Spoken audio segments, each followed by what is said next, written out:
Welcome back to another technical deep dive here in the debug zone. Today, we're tackling a big question and breaking it down with insights from other users. Hopefully, this clears up some misconceptions and helps you get the answer you need. So, buckle up, stay a little curious, and let's jump right in.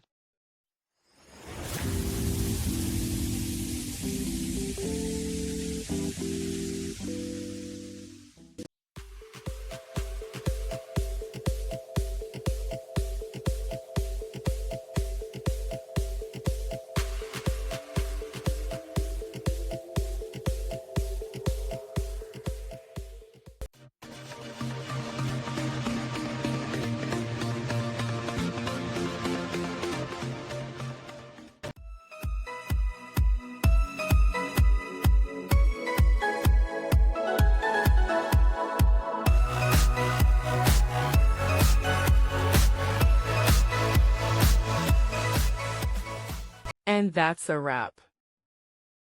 I hope you found the answer you were looking for. If you did, take a second to hit that subscribe button. It really helps out.